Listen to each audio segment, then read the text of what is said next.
Okay.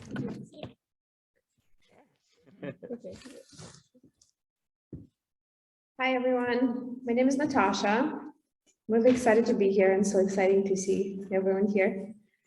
I've been in the tech industry for, I think, around 20 years now.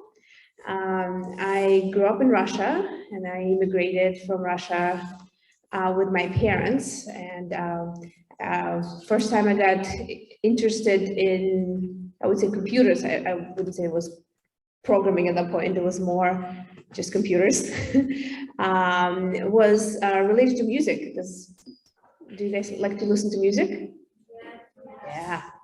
So yeah, when I was in school, I really liked to listen to music, but it was also really hard to find different music. So my dad's friend had a computer, and it was very exciting. So I could go there and search for different music to listen to. But also internet was really slow then, so I had to prepare. So I would take notes of what are the things I want to listen to. So when I do get to my dad's friend's house, I knew how to search for it faster. That was my introduction to computers. But when I'm also, my mom and my dad were also in technology. My mom was working in telegraph, which is basically how to send like electronic messages. And it was pretty inspiring for me. I always looked at kind of technology as more something that helps to solve problems. So it's not about just a specific language, but more, this is such a great tool to solve any problem you want to solve. So when I immigrated to US, I actually couldn't go to school. I graduated from high school in Russia, but I couldn't go to school here right away. So I ended up working also in a company related to music. It was creating radio stations online. And this was my opportunity to kind of get more familiar with technology. But also I really wanted to go back to school. So eventually I went to community college and I transferred to Berkeley for electrical engineering and computer science. Berkeley was tough, very tough. But actually it taught me how to learn things. Because there's a lot of things hard to navigate, but I think this is the skill that I bring through all of my career now. And I studied electrical engineering and computer science because I really wanted to understand how things connect together. And after Berkeley, I also went to UCLA for master's. And then through my career, I worked through different companies. I worked at big companies and small companies. I worked at Yahoo, and I worked with Divi, actually, the company called Box. And then for about 5 years, I've been at Google. Initially at Google, I worked on Maps, which was actually a pretty fascinating product. There's so many interesting problems to solve. And throughout the whole career, I think what really resonated with me is solving problems and working with people to solve problems. For fun, I like to run. So I like to start my day with a morning run or hike. I have a 6-year-old daughter that's also starting to enjoy outdoors and hike and run. So that's me. Nice to meet you.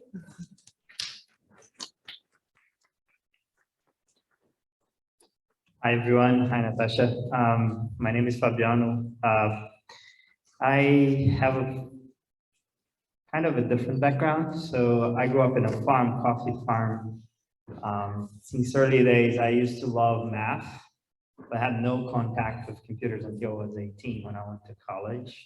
And the only reason I had that was because I love math. And initially it was pretty rough because first contact with technology at 18, but and a lot of early days, I'm from Brazil originally, and the English language is not something we used to put a lot of effort in Brazil.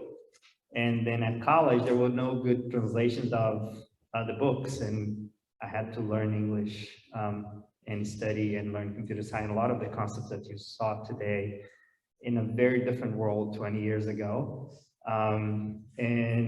But it was, the best thing was to have a community of friends that we help each other, and I ended up succeeding I used to help them in math and physics, and they would help me a little bit in computer science early on until I got the hang of it. I graduated from that, went to do a master's and PhD in computer science, became a professor at university there. And then another turn of events, I ended up in the Valley because of my research in a startup called Data Domain.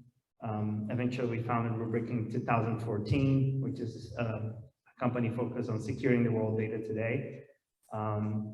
We're having a lot of fun with security aspects, and that's what I do day to day. It's a pleasure to be here with you all, and if you have any questions, I'll be more than glad to take them and help you through it. Thank you.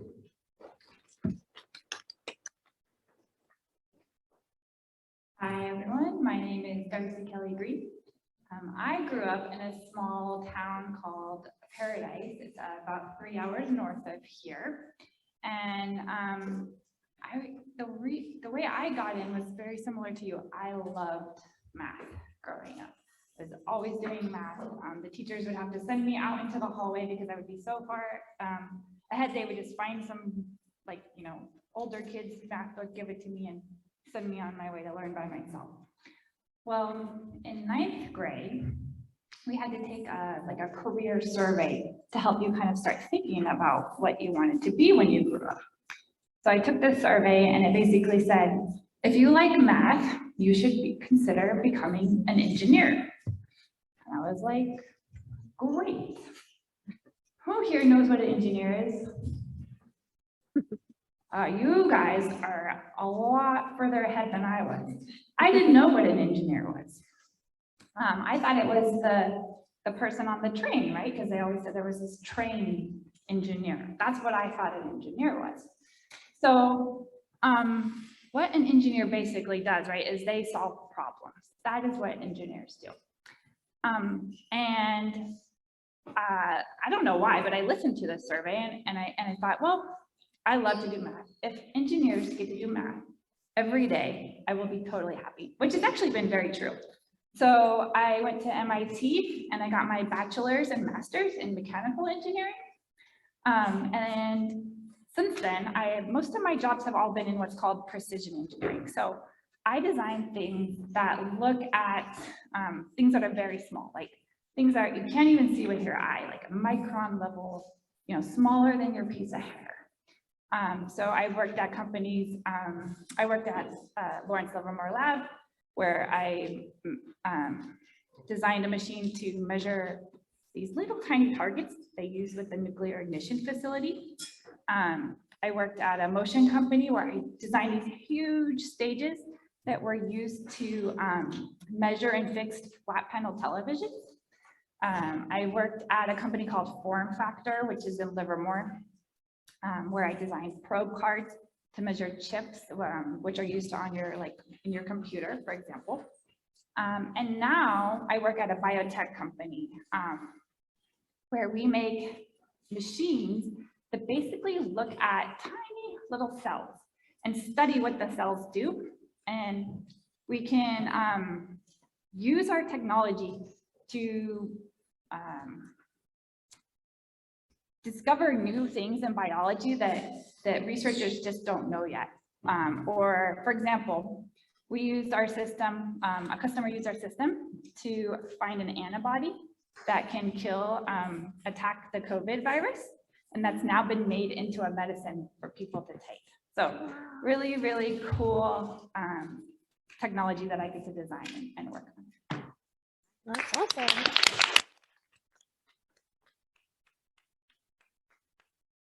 Hi everyone, I'm Charlie J, and I grew up in India. And in India, when I was growing up, there was not so much of technology, and computers were not there. It was coming in, but not at every home or every individual has it at their home. So I was very much interested, like how the computer works. Like how do you type something on there and somebody else somewhere else can read it? How does the data is passing from one computer to another? That got me interested, and I started, I did my engineering in computer information and technology, and I started as a software engineer in computers. And that is started my journey in networking. All the through 15 years I have been in the industry and doing something for how your simple hello from one computer, like you type hello, can convert into computer signals and can be forwarded to different computers and only to your friend where you are sending it. Nobody else can read that data or your hello to anybody else, just one particular computer. And that actually is very fascinating. Like it is like a small thing, but if you see from behind, it has so many things going on that it was like learning throughout the years. Every day there are new challenges, new things, and together with the team, we work together finding new solutions to it, how to make the internet more robust. Like you see, oh, this website is down today. Oh, that is not working. Oh, data is taking too long. I'm not getting what I've sent it. I'm waiting and waiting. How to make all those things working more faster, and we don't see those downtimes ever. That is something which like I'm working on, and it's really cool to see all those things working all the time. So that's what and currently I'm working at Cisco, which actually make the devices which we call switches or the routers, which is basically making your backbone of this internet and getting all your communications between your friends making feasible. That's it. That's the one. Thank you.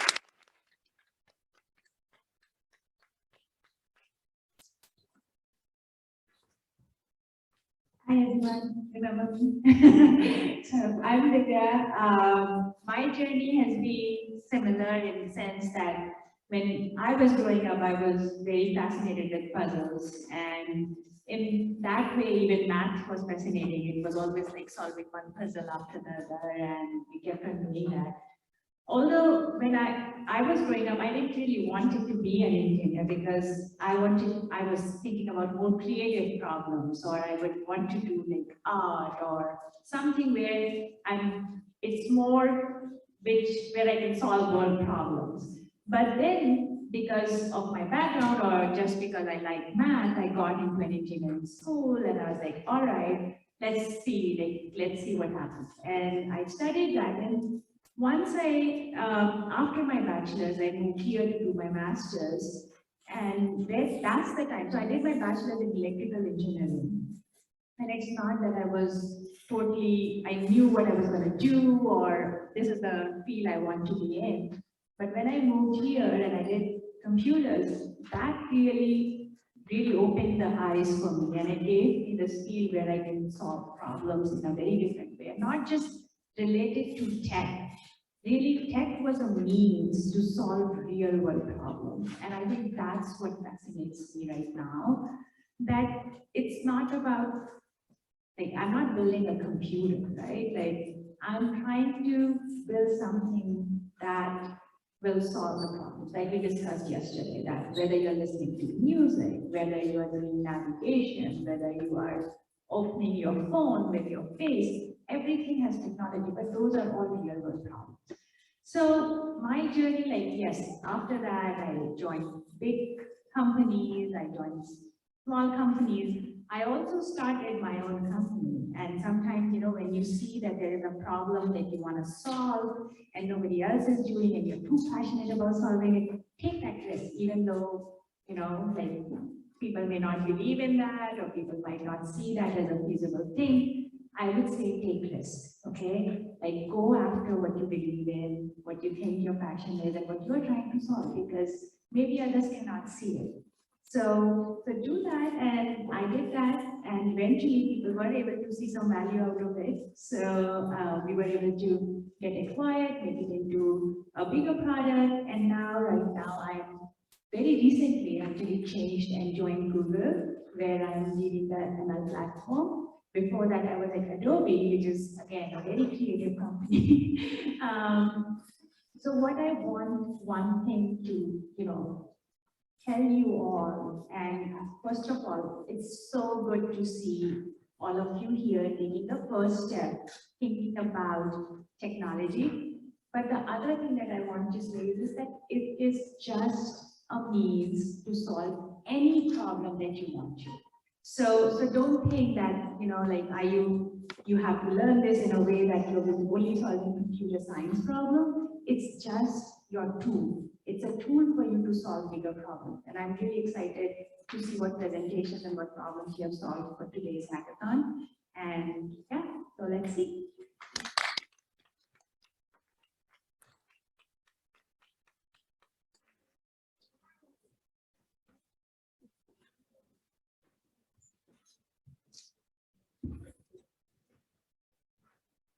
Okay, so thank you to our amazing panel.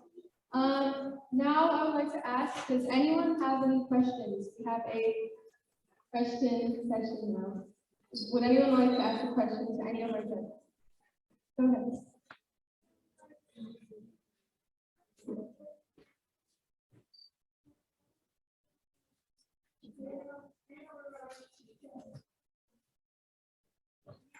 Would you like to come? I think he's asking about the competition.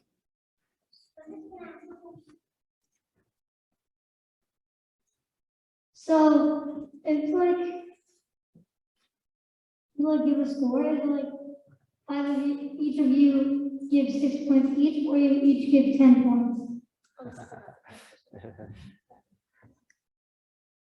Okay, so that's a question for our rubric for the competition. So we have, again, different categories. Sorry, we have different categories for our competition. So we're judging you on your solution, your how well you identify the problem, how innovative or creative your solution is. So there are a lot of categories.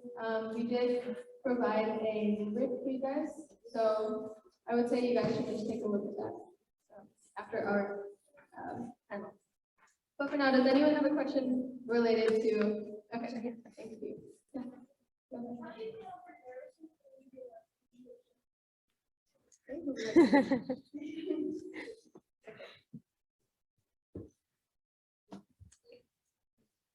I definitely get nervous before the presentations. I think practice definitely makes it better. I would say also finding folks that you can practice with. So like I have a friend that I usually call for when I have a big presentation, and I just like first just more vent of like, oh my God, I'm worried about this, this, and this. And then I actually walk through the presentation. And I take notes usually before a big presentation more about what are the main points, not like detailed what you want to say, but what are the main points you want to kind of deliver. And then I'll kind of check on that. Did I have a chance to deliver on that point? Another thing is good is to I sometimes forget to breathe when I give a presentation because I get nervous and start talking really fast. So just taking a deep breath beforehand, and then maybe take a sip of water throughout to kind of calm down. Thank you, Natasha. I'm nervous, by the way. We all get nervous, and it's just a human being and reaction when we're in front of something that you don't know or what to expect. It's no different with you, no different with us. I love Natasha's answer in terms of the preparation. The more you prepare, even though you're nervous, you're able to get input up beforehand, before you sit in front of someone to do a presentation. And that really helps you, like, even though you're nervous, you are able to get through it. And usually when I start, I'm nervous, but then as I start interacting with you, I feel more like comfortable, and I just realize that I am a human being and I'm talking to human beings, and we're just I don't know everything, you don't know everything, we're just learning from each other. And that's basically how I get more comfortable over time. So that's it. Yeah, it's very similar experience. I am also nervous just talking in front of you guys here, but I also just practiced last night what I was gonna say too. So even for something like this, I practice. So yeah. Yeah. I think there was one more question. Okay, yeah.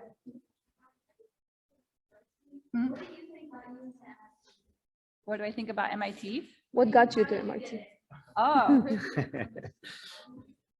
All right. So similarly to how, the survey said you should be an engineer, the next step was, what would you do? Look up the best engineering schools in the country, right? Okay. So I looked up all the best engineering schools in the country, right? Berkeley, Stanford, MIT, Cal Poly, Caltech, right? There's a bunch in our country, but And then I just applied to all of them, right?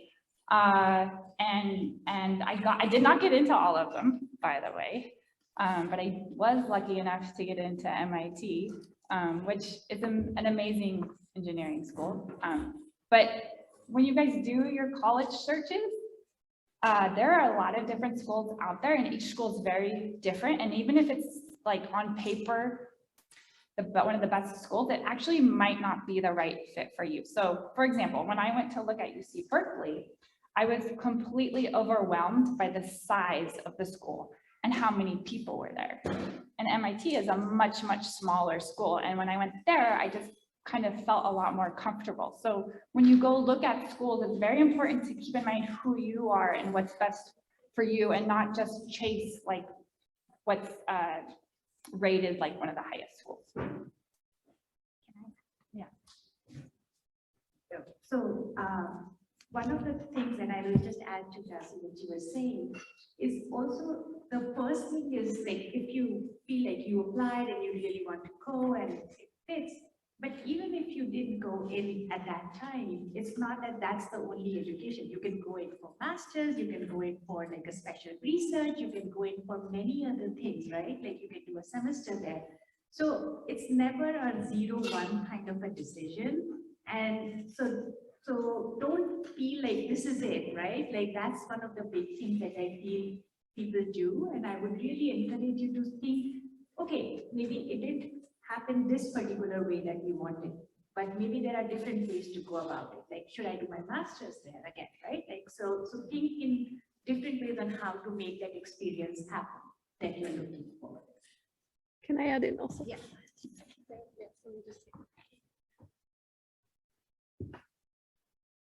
I think to add in, it's also, you might think that like this is the school you want to go to, but I also encourage you like applying to multiple schools and really meet folks from different schools and like get their experience. So when I was applying, so I went to community college first, and then I was transferring.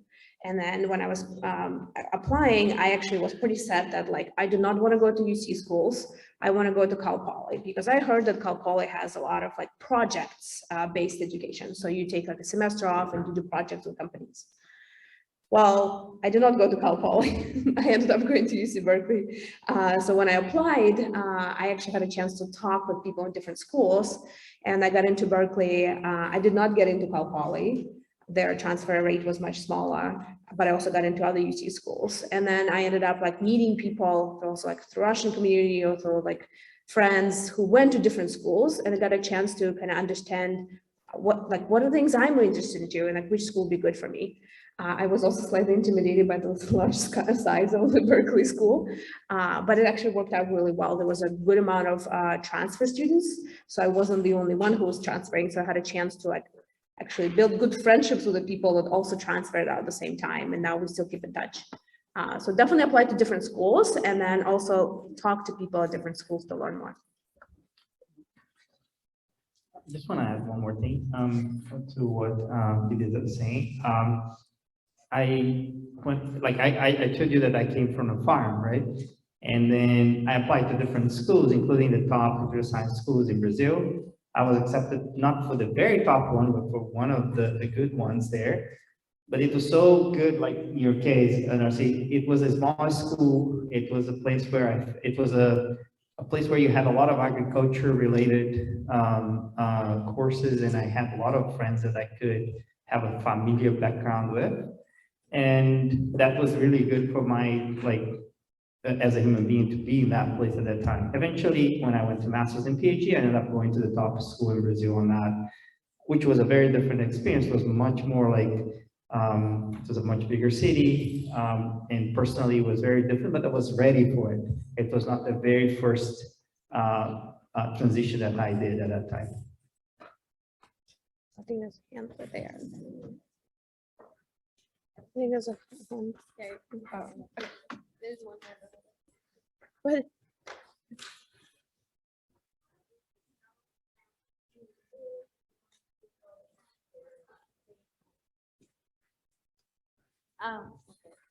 Okay. So it is not about coding, like we always say, computers is not coding only. It is designing, it is how to apply, or you have an idea, how to bring it to life. That is what we are doing, and coding is just one medium, I would say, through which you're bringing your idea to life. So it's not just that we are interested in coding, we are interested in solving any issues which you can see in the current world or anything in that manner. But yes, computers, like coding is kind of a language which we say, right? We are communicating. Again, how the computers communicate. So you have to learn their language as well. So that is what I would say that we do the coding there. It's a small part, but it's important, but it's not only coding.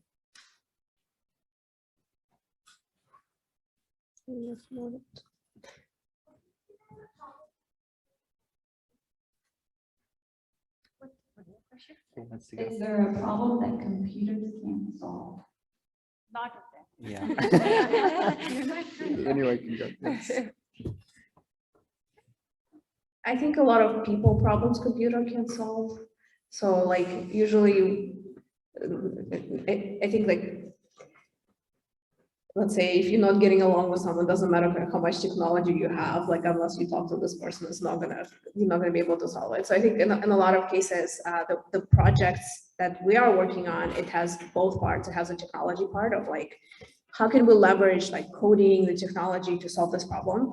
But also, how do we understand more about what the problem is? And then what are the other people we can work with to solve this? So I think there's definitely like both aspects are really important. So I think like it's not just the kind of the technology that solves all the problem. Evan? Oh, you wanna go?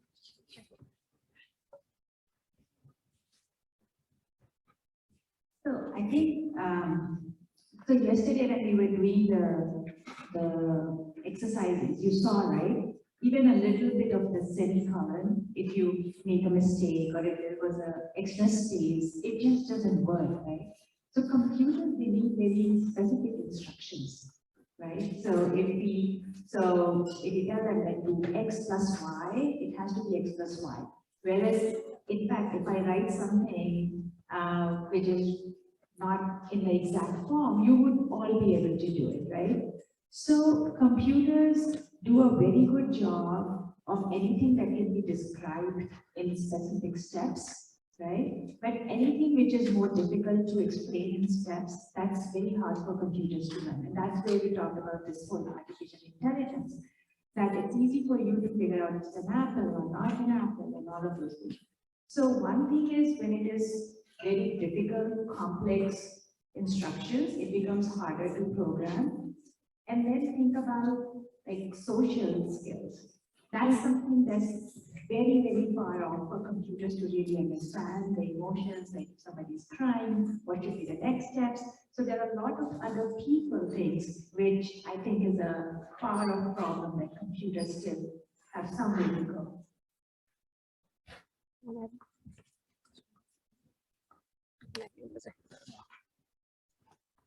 Yeah, I think the human aspect of it is things that are so easy for a human brain to just spot and identify, and or feelings that computers are like very far away from doing that. And they're just technological things. There are different models of computers. The typical model that for instance, the computer you're using, we call it the Turing model.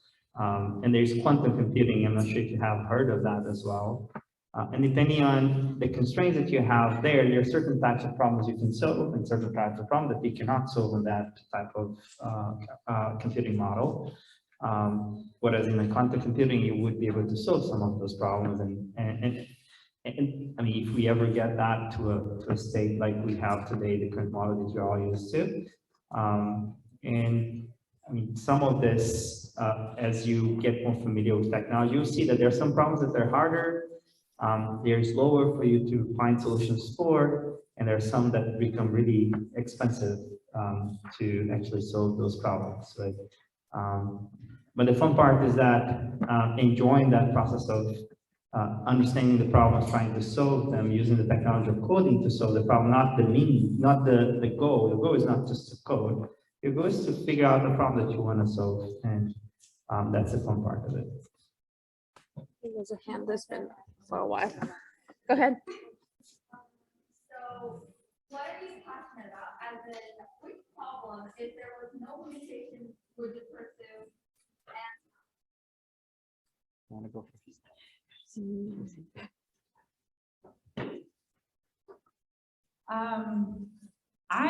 I'm currently very passionate about what we're doing at work. One of the problems that we've been exploring, which I think is amazing, is cell therapies. And let's say a person gets sick with cancer. The scientists right now are researching ways where they can basically take a blood draw out of a patient and modify those person's cells to be able to kill the cancer. So modify the cells and then put their own cells back into their body and cure cancer. So obviously I'm not a biologist or a doctor. I don't know how all of it works. But one of the biggest problems right now is it is too expensive. It is very expensive. They can only do like 100 patients per year, right? Which is not enough. So one project I'm very passionate about is building something to automate that, right? So that thousands and thousands of patients would be able to now have this type of treatment. So I talk about internet or the computers, how they communicate, and I'm passionate about that. Like now the internet has grown, like it is huge these days, and everybody is using it. So the data, the speed, and it has to be up all the time. So the most important thing we are doing or passionate about is to make the internet up all the time. You cannot keep it up all the time. There would be times when it will be like there will be issues. How this data goes in the internet, there is lot of devices behind the scene which connect, which communicates. If in that big mesh or big backbone, one machine goes down, you don't know how to identify where the problem is. You have to go by 100 switches, you have to go through 1,000 switches. What one machine is making a difference, like bringing the whole network down. It will take a lot of time to identify where the issue is. So today we are working on that, like how we can identify these failures as quickly as possible. So we can generate data, we get each device is sending us something back to some other devices so that we don't have a full down, like everything is working. There are some other redundant or the separate same copy of it at a different location or somewhere else which can take over it. So how to do all that stuff, how to make the internet up for the almost every time. That is something that like I'm really passionate about, how to make the communication just working all the time. Can I?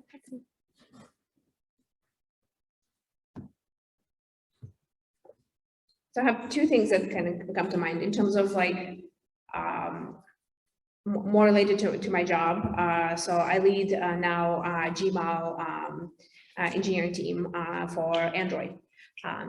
And something that I think a lot about is we'll like right now with the internet and everything, we have so much information coming on us from all the different angles. There's news, there's all those different applications, and there's just like so much. And I feel like it's really hard to really find the information you're looking for, like being able to efficiently digest the information coming.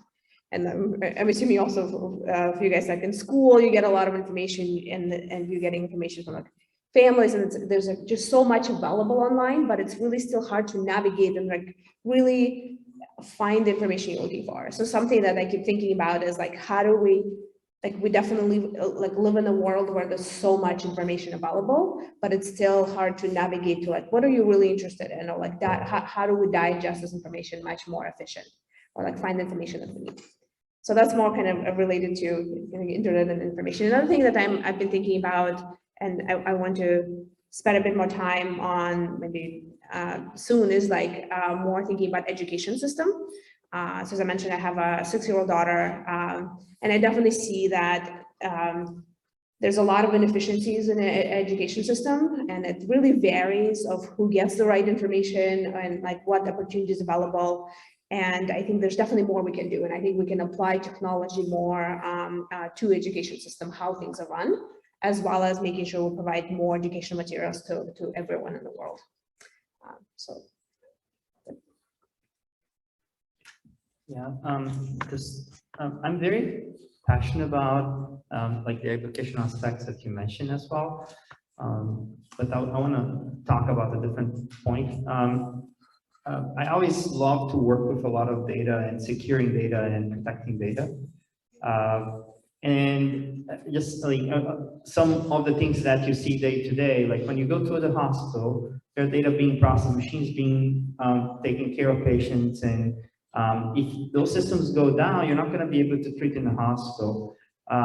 When the gas, your parents go and fill gas in the pump, there's a whole system that goes until that gas gets there. Last year, I think there was an attack on the Colonial Pipeline, and it was enough to bring down the systems and raise the gas prices. A year and a half ago, there was an attack at the hospital where patients actually have died because of that attack, cyber attack. And these are the things that I'm very passionate about. I spend a lot of my time thinking about those problems and how to solve them, how to be able to recover the systems as quickly as possible, prevent the attack from happening, so that we get gas, so that people get treated and you don't have folks dying in hospitals because of bad actors that are trying to bring everything down. There's a question. Yeah. Do you believe computers will ever be able to understand emotions? The question is, do you believe computers will ever be able to understand emotions? I can start. I think you're the perfect one to start. Okay, so there is always a range of things, right? So like yesterday we were showing a picture which was a static emotion. Maybe computers will be able to understand what kind of an emotion it is. Maybe we'll be able to teach them like how to handle it. But having that, see, even when a new baby is there, right, like a newborn baby, I think at some place they're able to understand whether their mom is happy or not, and nobody has really taught them that kind of a feeling. Now, it's very hard for me to say right now that computers will be able to do all of that, to be very honest, knowing what I know. But then hopefully one of you guys will be able to really find a solution, and we will be able to have robots that can really understand all of it. So not that I don't have faith, but it is going to be a challenging problem, and I really hope one of you girls take up that problem and solve it for us, right? Yeah. It's a hard question. It's a hard question. Yeah.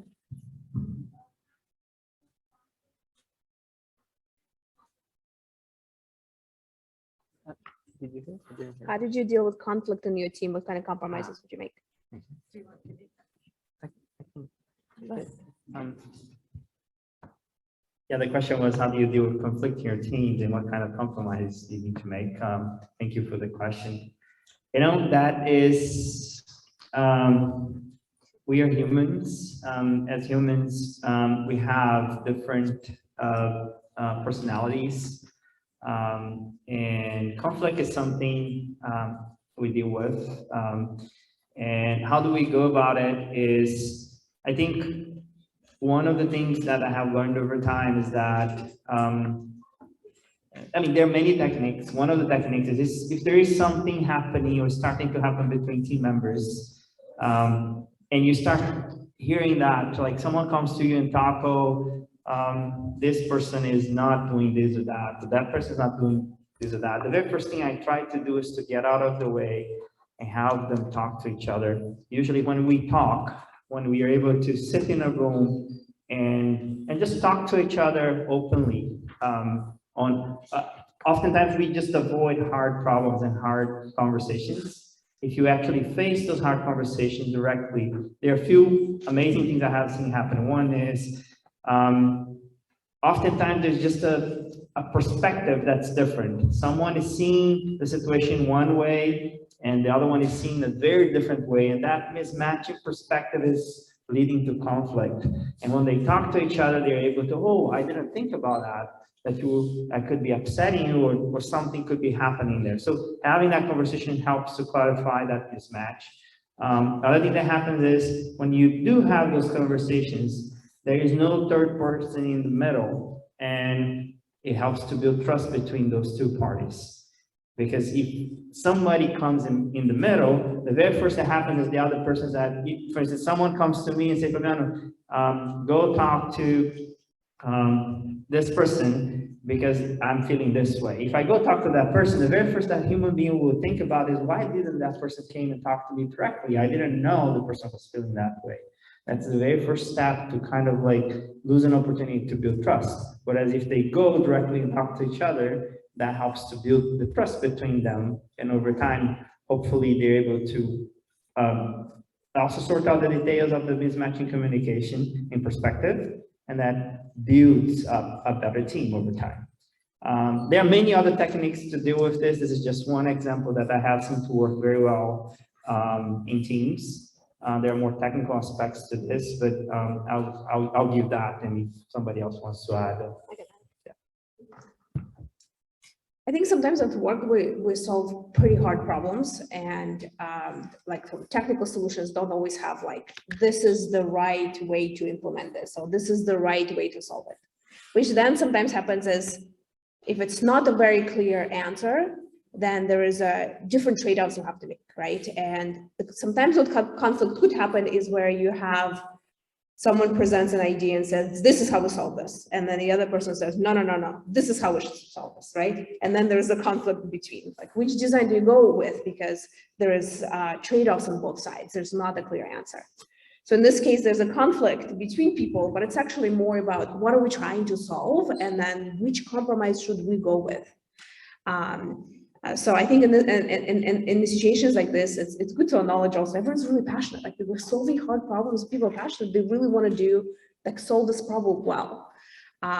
So one technique I do is, like, it definitely helps to kind of give folks a breather. Like, okay, think through this, and then let's get back and see how we can solve it. And then talk really through, like, what is the goal? What are we trying to solve? And what are maybe some things that, like, what could go wrong if we go with a specific approach? So not just like, oh, this is my solution, it's better than your solution, but more like really focusing on the problem we're trying to solve versus like who is presenting the problem.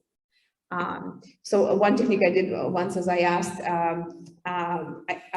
two engineers to actually flip and present the other side of the story. Like, if this is the solution you'd be presenting, and you saw that there's some things would not work on it, can you present the things how you can address it, or like what the benefits of that solution is? But just mainly focusing on, like, it's not about the who's presenting it, but what problem we're trying to solve. We are solving hard problems. Let's work through this together to identify which, like, compromises might be okay and which ones are not. I have one last question for our judging panel. Okay, why do you think the presence of women is so important in technology?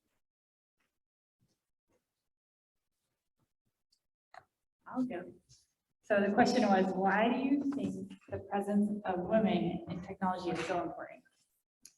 I think Sylvia mentioned this a little bit yesterday, but we all come from different backgrounds and different perspectives, and we all think about problems in different ways. And the more diversity we can get on our teams, the more different ideas we can get, it really helps build better solutions. So companies actually are doing research on this. They actually have found that the more diverse their teams are, the better products that they make and the more money they make as a company. So they're actually very, very motivated to get more diverse teams. But one thing I'd just like to add to that is it's very important that as you progress through your life and you see different people around you, like maybe you see a role model and you see how they do things, it is totally okay for you to do that same job in a completely different way. If you're trying to copy someone else and how they do their job, you might not be successful. There's many ways to approach a problem, and really understanding that, like, what your strengths are and how you approach a problem can be very valuable.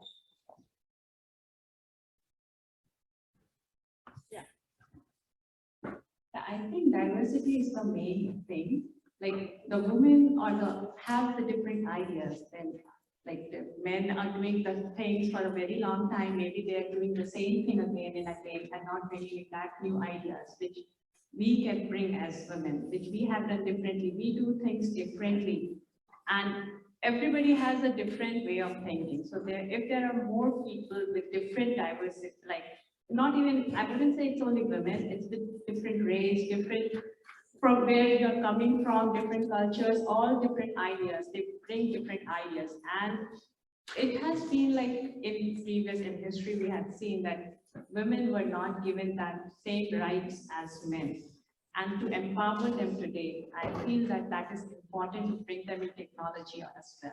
We are not, like, girls are not there as much as men are there in technology or in this computer industry. So bringing them girls in this industry would definitely help and give them a new ideas, I would say, and empowering the women.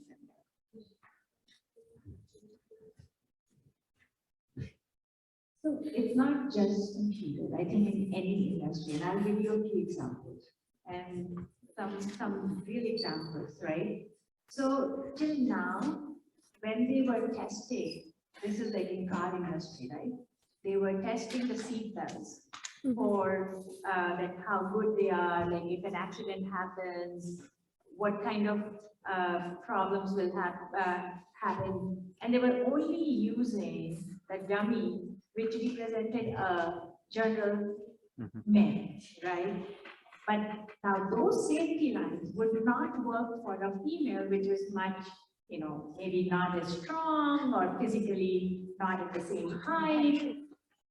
So we are losing almost 50% of your users. You're not even thinking about that, right? Which is not the right thing.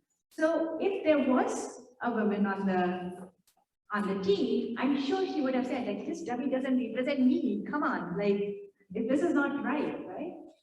So the idea is that if the whole world has all of these different people in there, but the solution is getting designed by a specific set of people, do you really think that that solution will work for everyone, right? So we have to make sure that we have a good representation of different types of people, and women is a very big percentage, right? So now just think about this car example. Like 50% of your users, it's not safe for them. And so we don't want to have those kind of challenges in technology, in any industry, and given that tech is coming in all industries, we want a good representation. So don't be scared, don't think that it's hard. I think, you know, each one of us really have a role to play, and we should all be excited to be doing that role.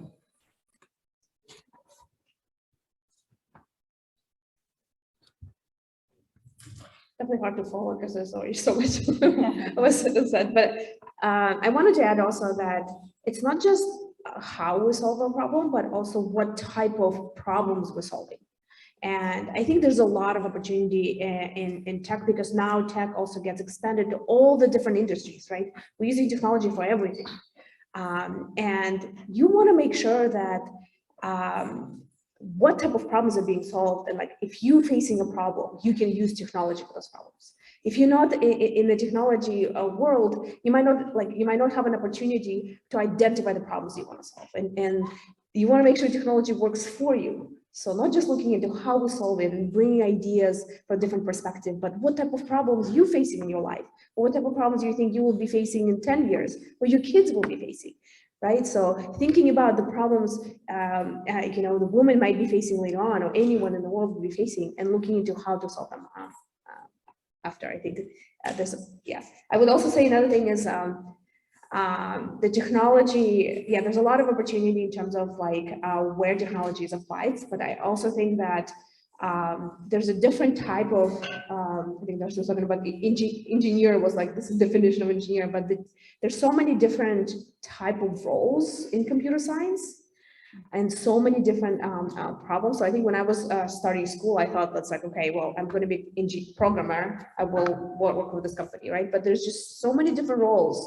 There is data scientists, there's hardware engineers, there's software engineers, and they're all solving interesting problems. So you can bring your expertise to kind of identify the roles that really resonate with you and still really empower like where we are in kind of moving ahead, where we are in 10 years and 20 years, and use technology and bring your input into it of what problems we're solving and how. Yeah, one thing that diversity of thought, there are many of the things that you guys have talked about that helps to create better solutions for problems.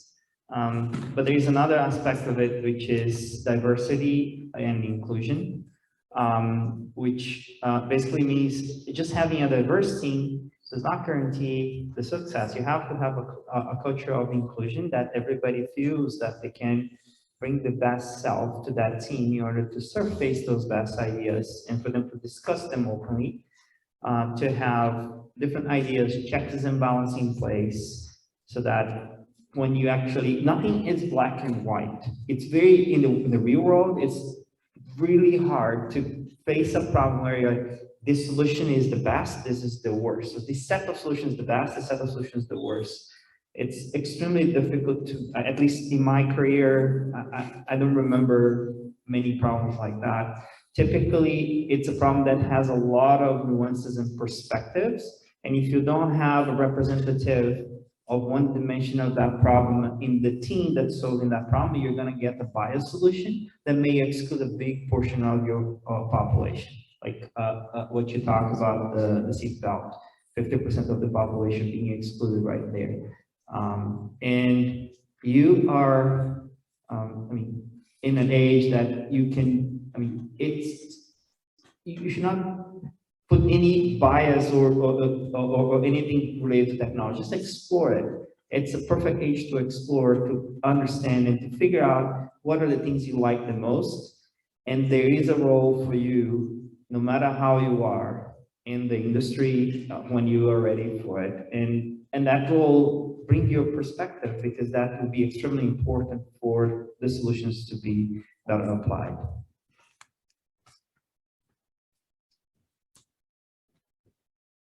Yeah.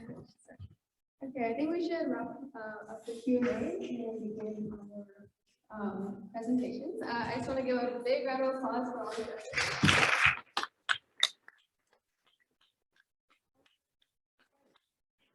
Different backgrounds, such unique journeys. I think we all learned a lot. So thank you so much. Thank you. Okay.